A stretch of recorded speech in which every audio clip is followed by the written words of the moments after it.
欢迎主演张艺兴。大家好，我是孤注一掷的演员张艺兴。张艺兴，我觉得努力这个词有一点点，到现在这个阶段哈，我觉得有一点双刃剑的感觉。如果你太努力了，它也会让人变形。你会觉得，比如说这样的票房成绩和就是你个人自身的流量有一定关系吗？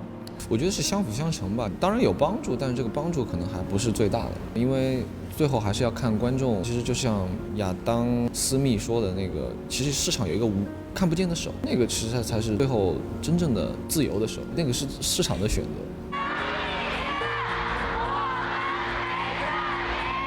我感觉你可能是不是在后场中也听到了？听到了。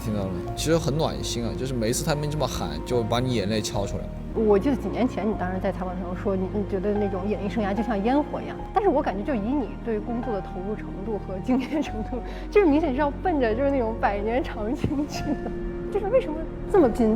我觉得其实不管人怎么去努力，我觉得这个是一个本来应该有的态度，做任何事情都应该这样。只是当你得到于这个行业，可能未来你还需要反哺给到这个行业。想问一下，你当下此刻对这个世界有什么好奇或者疑惑吗？到底什么是成功呢？其实我几年前就讲过，我说人生就是一个不断的寻找自己的一个过程。我觉得我现在突然感觉自己在那个看山不是山，看水不是水这个阶段了。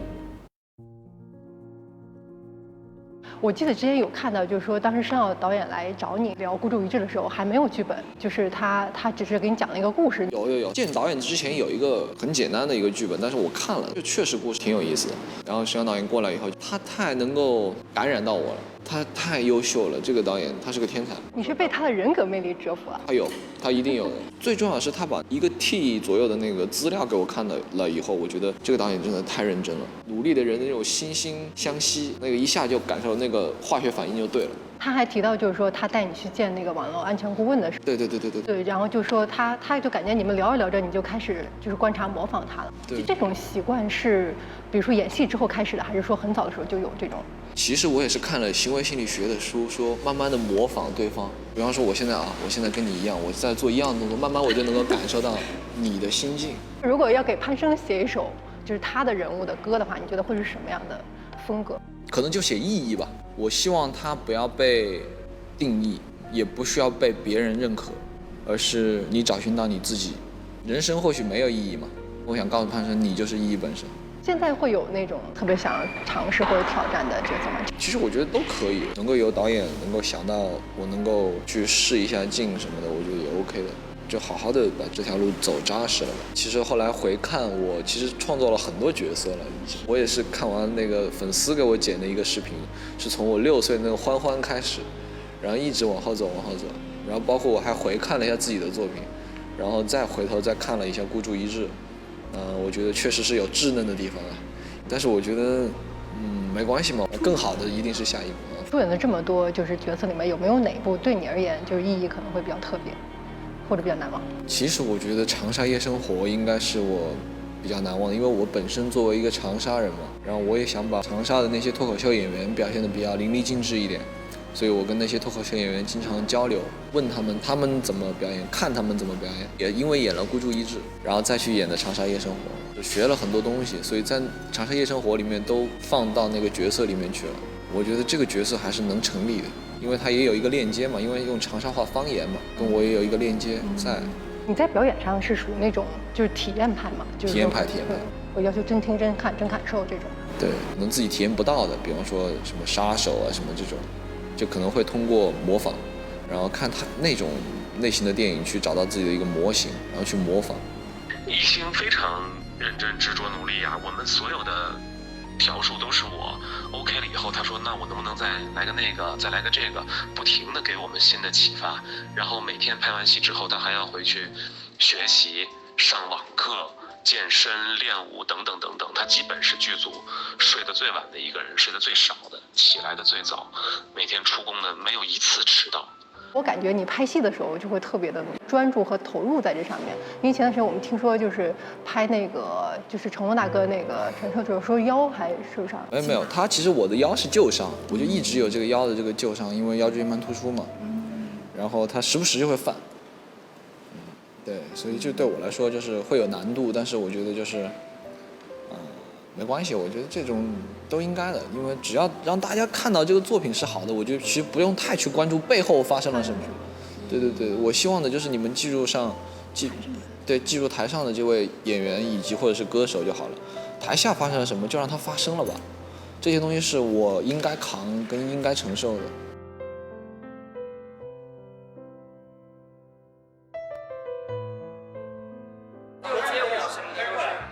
包括一些这个偶像练习生之类的都有看过。就是综合实力比较强，但之前没有想到演技这么厉害。这部剧跟以前比的话，我觉得其实进步蛮大的。像这个就是团腿那块戏，是真的发生在我面前的那种感觉。张艺兴在这部电影里的表现，我觉得非常好。希望电影大卖，然后张艺兴在电影方面更加出彩，因为他之前的电视剧和电影我也都看过，就是很棒，非常棒。这算是你第一部就正式作为男主来拍摄的电影嘛？你会觉得，比如说这样的票房成绩和就是你个人自身的流量有一定关系吗？我觉得是相辅相成吧，当然有帮助，但是这个帮助可能还不是最大的，因为最后还是要看观众。其实就像亚当斯密说的那个，其实市场有一个看不见的手，那个其实才是最后真正的自由的手，那个是市场的选择。感觉你看了不少书。我在之前的采访里面看到你提马斯洛需求理论，然后看到你提到于世存，然后这次又开始亚当斯密，就看的书很杂哈。因为我自己在有管理公司的过程中间，或者是自己在做自己的角色尝试过程中间，会有一些问题嘛，那我就会看书，我会带着问题去看书的。那你最近一次产生的疑问是什么？就是有找到相应的一个答案吗？我觉得还是在找。其实我几年前就讲过，我说人生就是一个不断的寻找自己的一个过程。我现在突然感觉自己在那个看山不是山，看水不是水那个阶段了。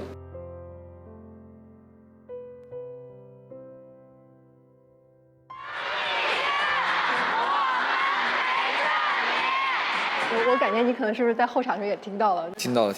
其实很暖心啊，就是每一次他们这么喊，就把你眼泪敲出来。就因为什么喜欢上张老师呢？我是2016年喜欢他的，到现在今年是第8年。那时候是看了《极限挑战》2季，然后又看了那个《老九门》。就是先是看《极限挑战》，然后认识了他，但是入坑是因为看了舞台，就是觉得舞台质量特别高，特别好。是喜欢张艺兴老师，我觉得他跳舞啊，还有唱歌都非常棒。大概是从2020年他参加《我是唱作人》的时候，就觉得哇哦，就是他的歌很牛。这次去成都跑路演的时候，艺兴，我喜欢你8年了；艺兴，我喜欢你11年了。还有一个阿姨站起来说，从《极限挑战》就开始喜欢我，就是你会觉得这种爱太难能可贵了。就是想告诉他，张艺兴，我们真的会很喜欢你，一直喜欢你，真的不下船。他就算到幕后了，我也会喜欢他的。他做自己想做的音乐就好了。不是所有人对他的爱都是附加条件。就包括我去上混沌上课的时候，我们就一直在思考跟探讨这个问题。其实我们做艺人的这个单点击穿的是什么？为了自己能成为更好的人。这个自己可以是我，也可以是粉丝，因为我们都因为彼此会成为更好的人。我觉得是一种互相的这种力量。在演唱会上，我们也看到很多就是很有仪式感的环节，包括大家喊的时候，然后就是那个我看那字幕上就打栓 Q 那种，对，就觉得很有趣。你平常生活里面也是这种，就是说会很有仪式感的那种，不是？我的生活很简单的，就是工作、放松，工作、放松，就这些。会给自己留出一些就是说放松的一个空间。看吧，就比方说晚上很多时候睡不着的时候，就会去看书，利用碎片时间去学习。所以你的学习你也把它当作是放松，只要不是工作。对啊，不是工作嘛，你学习你可以随便抽取的学习嘛，对吧？你可以比方说可以听一下刘润老师的5分钟商学院，你都可以看。其实有的时候听你聊天，我会有种就是创业者的感觉。我也是小小的创业者之一啊。对，虽然我们的企业还没有做强做大，但我们在匍匐前行啊。现在自己算是会带团队的人了吗？这个我觉得管理真的是一辈子的事儿。像把流程做好了以后，把制度做好了以后，其实可以让流程跟制度来先走，然后呢走着走顺了以后，可能你有一些时间你就可以慢慢放松一点，但是还是得回来，还是得要管，不可能完全不管。你觉得你作为公司领导的这个风格是？现在还没有完全形成吧，因为我有时候在做艺人嘛。现在的话，你等于说可能要带领底下的一帮人，就说打拼，你会觉得就说有这么一群人在身后的话，是会让你更强大，还是会觉得肩上的担子更重了呢？因为我觉得还是有很多人是，喜爱这个行业，热爱这个行业，想要做点什么，然后为自己也留下什么。我觉得找到这样的战友就是如虎添翼。前几天我们看孙红雷老师就接受采访的时候，他就说他觉得你已经成为一方霸主。他应该是说这个唱歌跳舞啊。没有，他就是各方面嘛，就觉得你就是又努力又有天分，这样子，你怎么看？不敢，努力是因为自己还不够优秀，还是要时刻保持清醒。其实我觉得我自己运气非常好，能够遇到杰男人帮这些哥哥们，永远在背后默默的支持我、帮我，有什么项目都会想到我。就是我觉得我真的运气很好，生命中遇到这么多贵人，也希望自己能够珍惜这份贵气吧。你觉得就是天分，然后天分、努力和运气在你的这个所谓职业生涯当中的占比是怎么样？我觉得天分、努力固然重要，我觉得努力这个词有一点点，到现在这个阶段哈，我觉得有一点双刃剑的感觉。如果你太努力了，它也会让人变形，心态让它变形。对，可能50岁的我或者40岁的我，可能又有不一样的见解。但是这个阶段，我会觉得，其实我们可以重新看一下努力这个词语以及这个努力的这个程度大小。我觉得其实是要根据每个人的不同的情况，以及选择不同的道路，就是一直在问自己一个比较大的问题，就是为什么？就是你现在所有的一切是为什么？你想要什么？你要这个能放弃这个吗？就每次就跟自己就是独自对话。我说我是内心有2条龙吗？一条好龙，一条恶龙吗？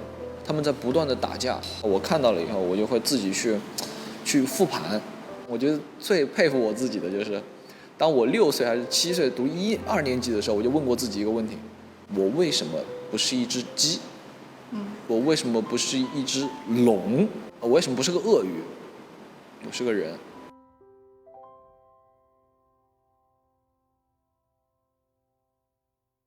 你享受现在的这种，就是说感觉工作跟生活可能很难分开的状态。你很难说享不享受吧，就是习惯了。我觉得现在我的阶段不是那种特别清晰的这个阶段，我也不知道我应该怎么做。我记得17岁的我和21岁的我，还有25岁的我和33岁的我，这几个年龄阶段是完全不一样的想法。但是核心观点没有变，就是冲。你相信命运这件事吗？当然。你觉得10年之后的你会？在28岁的时候，还27岁的时候，我接触过同样的问题，说10年以后的我是什么样。那个时候就是各种想象，现在没有了。现在就觉得只有4个字，叫做不可估量。我记得几年前你当时在采访中说，你觉得那种演艺生涯就像烟火一样，但是我感觉就以你对工作的投入程度和敬业程度，就是明显是要奔着就是那种100年长青去的。就是为什么这么拼？就是因为其实你已经就比如说，如果在外界看来的话，是足够优秀。我觉得其实不管人怎么去努力，或者是去做什么样的投入，我觉得这个是一个本来应该有的态度，做任何事情都应该这样。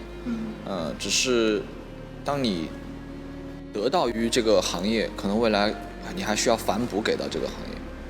比方我就觉得，因为我在这个所谓这偶像行业里面一开始在尝试嘛，所以现在我希望可以给更多机会给这些年轻的朋友们，真的热爱这个行业的，真的有梦想，真的愿意为此努力的，我觉得他们也应该站在舞台上被大家看到。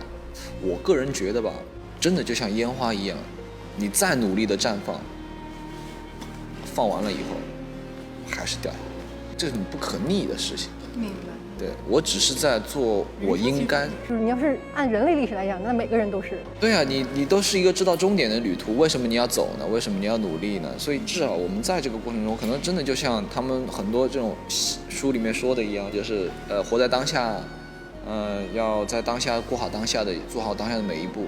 其实可能真的人来就是来体验的，就是来体验这个过程。当下此刻对这个世界有什么好奇或者疑惑吗？我有太多好奇的事情，太多好奇。如果只能说一个的话，让我给我点时间，让我想想。我最好奇的就是，到底什么是成功呢？还有第二个问题就是怎么去定义失败呢？对，我们把这个问题抛给完。对，什么是成功？怎么定义失败？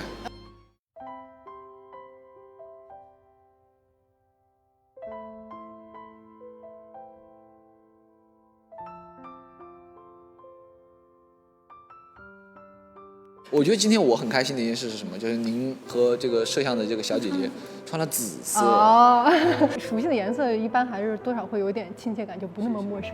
就还挺感动的，谢谢你们。我们在现场看到好多穿紫衣服的，对，男生女生，就全世界紫色都到我演唱会来了，很好看。